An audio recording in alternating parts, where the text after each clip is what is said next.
And the king is fucking back, everyone. We hadn't seen this motherfucker in ages. So this episode of Hunter, we pretty much got the whole strategy going down now. We know how to do it. I gotta say, this freaking like ant motherfucker, like I forget what his name. I think his name was like Meloran or something.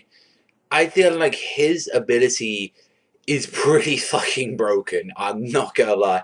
And he even said like he's like pretty much one of the weakest squadron leaders. But when he was shown his ability to go on, he's just there having the smoke like it's like I'll show you my ability like that. He just throws it like that, and he just takes a breath, and his entire existence is completely wiped. Like that is his second ability, known as Perfect Plan, where he get rid of his existence. And although he's still there, because apparently he said, yeah, Golem was touching him, you couldn't sense him anything. He's saying the only thing he could smell was like the tobacco from him. So it's not entirely like perfect.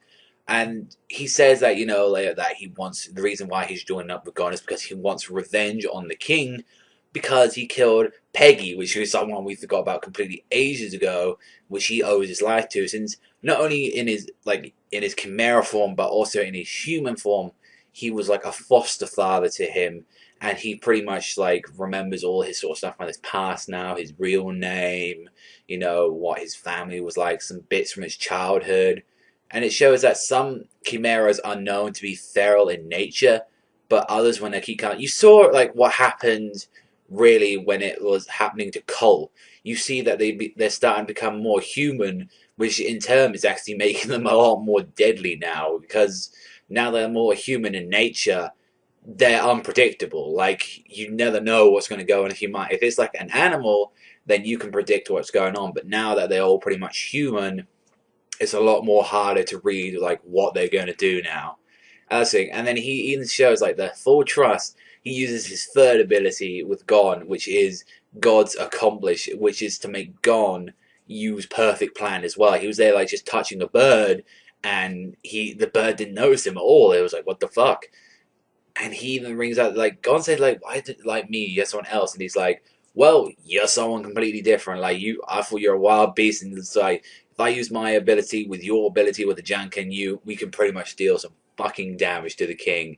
Go up there undetected and fuck this guy up. And we see as well that when he rings up Knuckle and he's saying, yo, Netero's charging up.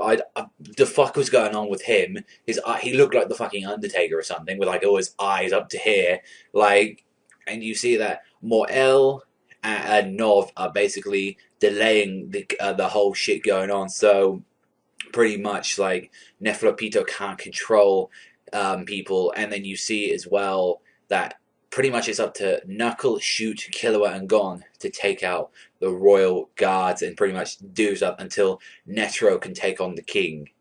And then you see like at the end of this episode, you see a king, like Miriam is there, start playing some fucking games. He's like, this guy literally does not give a fuck. He's just there playing freaking shogi, chess. He's like that. It's like, oh, I'm fucking bored. Like that. And then it's like this motherfucker tries to run away from him. Swipe. Like, he's just absolutely done. And then you see that he's learning all kind of natures, showing that he is becoming human in a way, I guess you could say.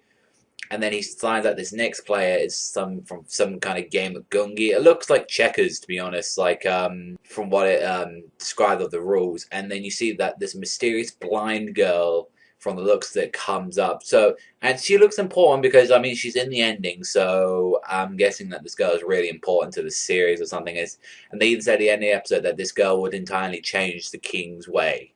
Like, so overall, it was a high-paced episode, like at the end with the whole king and stuff. Just dialogue and preparing more for this attack. I'd give this episode a 7 out of 10, really. For me, I want to see what's going to happen. I want to see him, but next week we see like we're going to have some stuff with Cheetu and some other shit going down. But that's all for me. I want to thank you for watching. Remember, Savagezweipanda, Sana, and I'll see you guys next time.